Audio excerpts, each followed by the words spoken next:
Welcome to our deep dive today. We're going to be looking into the book of Hosea.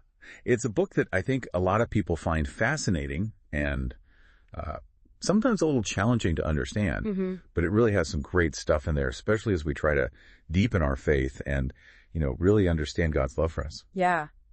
One of the things that really strikes me about Hosea is how it takes this very personal story, about a prophet's marriage, and uses it as a metaphor to show just how big God's love is for his people. Right. It's definitely not like your typical love story. Right. God tells Hosea to marry Gomer, Mm-hmm. and everyone knows that she's not exactly the faithful type. I mean, I have to say, if God told me to do that, I would think I'd have a lot of questions. Yeah, it definitely makes you stop and think. But that's actually what makes it such a powerful metaphor, I think, for God's relationship with Israel. Mm-hmm. You think about how Gomer just keeps choosing other lovers over and over, and that's really a mirror of how the Israelites kept turning away from God and choosing to worship idols. That's a really good point. It's so easy to get caught up in everything that's happening in the world around us. It's easy to get distracted. And, you start thinking about it. It's like we create idols out of things like success and possessions, maybe even relationships. And sometimes we put those things ahead of our relationship with God. Absolutely. And what I find so fascinating is that even though Gomer keeps straying, Hosea just keeps coming back. He's committed. And it's just this incredible unwavering love that he shows. And I think that really reflects just how much God loves us, despite all of our, shortcomings and flaws. That's a good point. And there's that verse in Hosea, it's Hosea 2.1, where God says, I will betroth thee unto me forever. Yea, I will betroth thee unto me in righteousness and in judgment and in loving kindness and in mercies. That to me is just such a beautiful picture of God's commitment to his people. It really is. And that's really the heart of what Hosea is trying to tell us. It doesn't matter how far we wander or how many times we mess up, God's love for us never changes. And it's a love that wants to heal us and restore us and bring us back into that right relationship with him. So we see that played out in Hosea's life. He continues to bring Gomer back, and you see that forgiveness.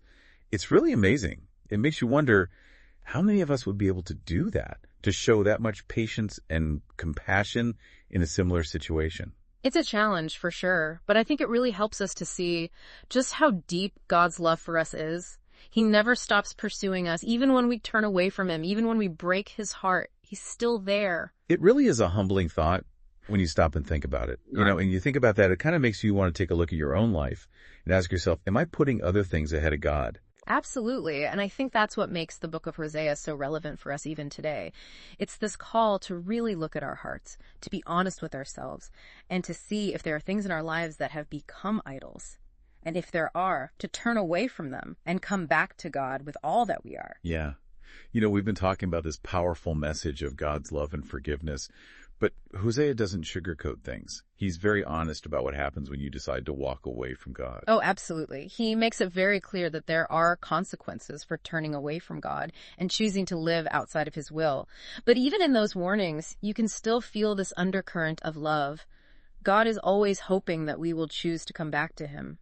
And he wants to restore our relationship with him. It's interesting, when you read Hosea, it's like he uses all these really powerful images to describe what happens when people turn away from God. Oh, like what are some of the images he uses? Well, one of the ones that you see a lot is this idea of a land becoming barren and desolate because the people have been unfaithful to God. It's almost like the land itself is grieving because that relationship is broken. So it's not just like an individual punishment thing, but the consequences of sin actually impact the entire community. Exactly. And you see that in Hosea 4.3. It says, Therefore shall the land mourn, and everyone that dwelleth therein shall languish with the beasts of the field and with the fowls of heaven. Yea, the fishes of the sea also shall be taken away. It's like this picture of just widespread suffering and hardship that happens when people collectively decide to turn away from God. It makes you think about how even today we see how brokenness in one part of our lives can spread and end up affecting all these other areas. Yeah, that's so true. It's like when there's a lot of conflict in a family, it's not just the two people who are arguing. It ends up affecting everyone. It makes you think about how all of our choices, even little things, can kind of ripple outwards and impact those around us. Absolutely. And, Hosea also talks about how when people turn away from God, they also lose his protection. They become vulnerable to their enemies. It's like all these dangers and threats start to come in. Yeah.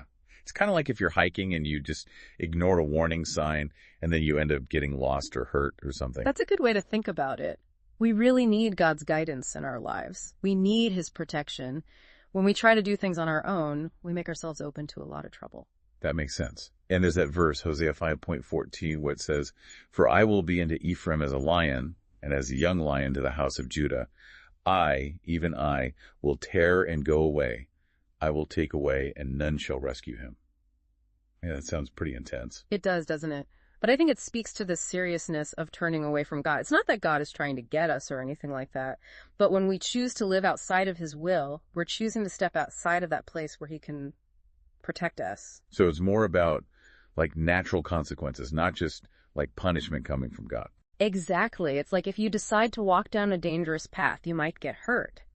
But it's not because somebody was out there to hurt you. You just made a choice that put you in harm's way. Okay. That makes a lot more sense when you put it that way. Yeah. It's a good reminder to be aware of the path we're on and to make sure that we're making choices that align with God's will for our lives. It is. Even though Hosea spends a lot of time talking about the consequences of sin, the book doesn't end there. There's this beautiful note of hope and restoration. I mean, even when he's giving all those warnings, there's this thread of God's love running through it all. God always wants to redeem his people. I love that. Yeah. It's so encouraging to know that even when we mess up, there's always way back. God is always waiting for us, and his arms are open. He's ready to welcome us home. Yeah, and in Hosea 14:4, it says, "I will heal their backsliding. I will love them freely, for mine anger is turned away from him." It's like God is saying, I'm not holding on to any anger toward you. I just want to bring you back to myself. I think that speaks to this longing that we have deep inside of us, this desire to be whole, to be reconciled. Oh, yeah. And it reminds me of that story of the prodigal son. It doesn't matter how far away we wander, there's always a seat at the table waiting for us. Our Father wants us back. That's a beautiful way to connect it. And, Hosea goes on to talk about what that restoration actually looks like. And the way he describes it is beautiful. He uses these images of the land becoming fruitful again, God's people flourishing like a well-watered garden. So it's not just about restoring our individual relationship with God, but restoring our communities and even the natural world around us. That's a really great point. It's about bringing everything back into harmony and balance. I'm curious, you mentioned some of the imagery that Hosea uses to describe this restoration. What are some of the specific things that he talks about? Well, in Hosea 14:5, it says, "I will be as the dew unto Israel. He shall grow as the lily and cast forth his roots as Lebanon." It's like this picture of new life coming forth, things that were once dry and barren are suddenly bursting with life and vitality. And I think it's such a hopeful image. It makes me think about how God's love can bring new life to those parts of ourselves that we thought were beyond repair, those places that are hurt or maybe feel broken. I love that visual. It's like watching a desert bloom after it rains. Yeah. It's just amazing to see all that beauty and life come forth. There's so much potential when we allow God's love to nourish us. Absolutely. And it really shows us the power of God's grace to transform us. When we surrender to his love, he can bring healing and make us whole again. It's incredible. So it seems like there's this back and forth throughout Hosea. You see God's love, and then you see the consequences of sin, and then there's that offer of restoration. It's like this cycle of love and loss and then redemption. I think it is. It's a cycle. And it's a cycle that I think is reflected in our own spiritual journeys, We have times where we're really close to God, and then we wander off and we make mistakes and we experience the consequences of those choices. But God never gives up on us. He's always offering us a way back. He always wants to restore what's been broken. Yeah, I've heard people say God is always faithful, even when we're not. That's a good way to put it. And I think Hosea is a powerful testament to that truth. No matter how far we've wandered, no matter how many mistakes we've made, God's love is still there. And his grace is powerful enough to cover over every single one of our sins. Wow, that's so encouraging. So, we've talked about the metaphors, the warnings, the hope that Hosea writes about. But what does all of that mean for us? Today, how can we take these old lessons and apply them to our modern lives? That's a great question. And honestly, I think there are so many ways that Hosea speaks to us today. One thing is that Hosea challenges us to really look at our hearts, to be honest with ourselves. Are there any idols that we've allowed to become more important than God? Like, what do you mean by idols? Well, it could be anything, really. It could be our jobs or how much money we make or our possessions or even our desire to be liked and approved of by others. Even our relationships can become idols. Anything that we put before God can become an idol. It's almost like we need to do this idol inventory and see what's taking up all the space in our hearts that should be reserved for God. That's a great way to think about it.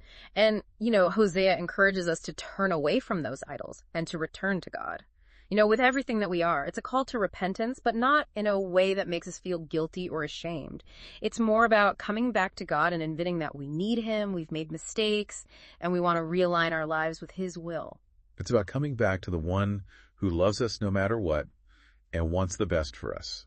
Exactly. And that's where the beauty of Hosea's message really comes through, Yeah. Even when we mess up, even when we walk away from God's path, His love is always there, and He's ready to welcome us back. He's ready to forgive us, to heal us, to make us whole again. I love that. And there's that verse in Hosea 6.1 that just captures it so beautifully. It says, "Come and let us return unto the Lord, for He hath torn, and He will heal us. He hath smitten, and He will bind us up."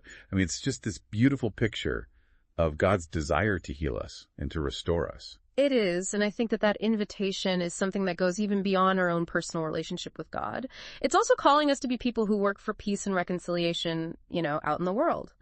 Just like Hosea offered forgiveness and love to Gomer, we are called to do the same for people who have hurt us or for people who are struggling. It's about showing God's love and grace to everybody we meet, offering compassion and understanding. And that's not always easy. It's not. And I think that's where the real challenge lies. Can we love the way Hosea loved? Can we forgive the way God forgives? It's hard, but it's the path to true healing, not just for us, but for everyone around us. So as we kind of wrap up our deep dive into Hosea, I want to leave you with this. How can you cultivate that radical love and forgiveness in your own life? Mm-hmm. What are some practical steps you can take to show grace to yourself and to those around you? Yeah, think about that. And how can you allow God's love to really change you, to transform you from the inside out so that you can be a beacon of hope and healing in a world that really needs it? It's pretty amazing how these stories that were written so long ago can still speak to us today. Mm-hmm. The Hosea, we see that Hosea was willing to forgive Gomer time and time again. And it really makes you think about what forgiveness really is. Yeah, it does. I think sometimes people have this idea that forgiving somebody means that you're saying that what they did was okay or that it didn't hurt you. But that's not what real forgiveness is. It's much deeper than that. Yeah. I think it has more to do with letting go of that bitterness, that resentment that we can hold on to when somebody wrongs us. It's about giving yourself permission to heal and to move forward. That's it. And it's not always an easy thing to do. Sometimes it takes time to get to that place of forgiveness. It takes a conscious effort. But I think it's important to remember that when you forgive somebody, you're doing it as much for yourself as you are for them. Yeah, you're setting yourself free from that hurt and that anger. Exactly. And what we see in Hosea's story is that forgiveness is not always a one-time thing. Sometimes we have to choose to forgive over and over again, just like Hosea kept taking Gomer back. It makes me think of that quote from C.S. Lewis. He said, "Everyone thinks forgiveness is a lovely idea until they have something to forgive." It's definitely harder to do than it is to talk about. Oh, for sure. But that's where I think God's grace comes in. God gives us the strength to forgive, even when it seems impossible. When we think about how much God has forgiven us, it makes it a little bit easier to offer that same grace to other people.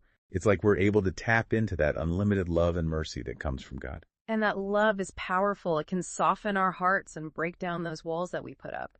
And it makes us more willing to be compassionate and to try to understand other people, even when they mess up. And ultimately, that's how God loves us, right? He loves us even when we don't deserve it. Absolutely. And Hosea's story just paints this beautiful picture of that. It's a reminder that no matter what we've done, God's love is always there, always available.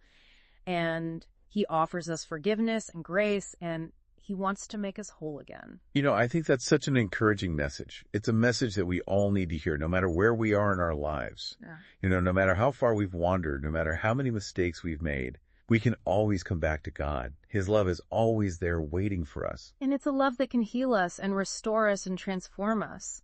Yeah. And I think that's a great place for us to wrap up our deep dive into Hosea. I hope that you've been encouraged and inspired by what we've talked about today.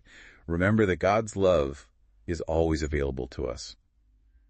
And He wants to be in a relationship with you. And we're called to share that love with the world around us, to be instruments of His grace and healing. So until next time, keep seeking truth, keep growing in your faith, and keep sharing God's love with everyone you meet.